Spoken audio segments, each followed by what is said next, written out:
So what was he wearing? I mean, yeah, she recorded him technically without his consent, but what was he wearing? Or what was he not wearing? Is that who we are? Is that who we are? Are we the people who look at a crime happening and we say, what was he wearing? If she'd gone all the way inside and sat on his lap, would we still be saying, what was he wearing? Someone was sexually violated, and I'm not a fucking pick-me to say it was a man. Just like I'm not a misandrist to call it out when it's a woman who's a victim. This woman isn't a victim of anything but her own imagination and maybe collective trauma. Maybe I could say that women as a collective have been so traumatized by men that she just reacted in a way that was harmful to this man. She still did it. She still defended it. She was still being paid for it. And she still screamed on this app to defend it.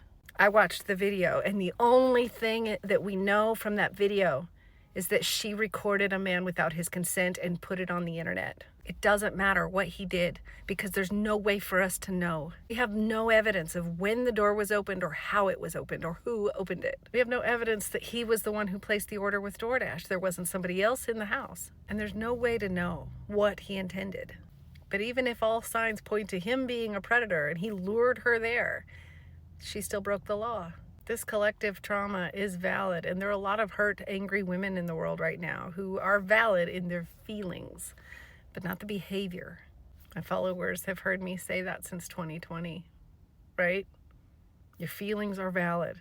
The behavior is not. I've been saying that to abusive men for several years. So if it doesn't apply to us, then what are we even doing?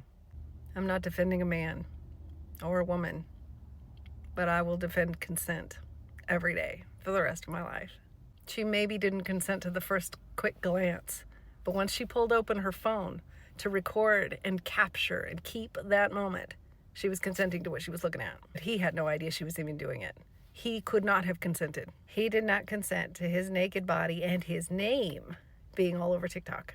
And he wasn't even exposed to the public. He was exposed to one small portion of his front porch. You had to be standing in a very particular spot, looking at an angle into the living room, because his couch was off to the side in the back of the living room. He was not in full view of the door, and he was not in full view of the sidewalk. He still had a legal expectation of privacy in his own home. She violated his consent. She recorded him. She doxed him.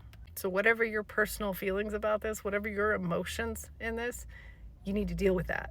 Talk to someone. Therapist, crisis center, somebody. I love women, and I will stand up for women every day. But this is not who we are. So what was he wearing isn't a joke anymore. It's real now.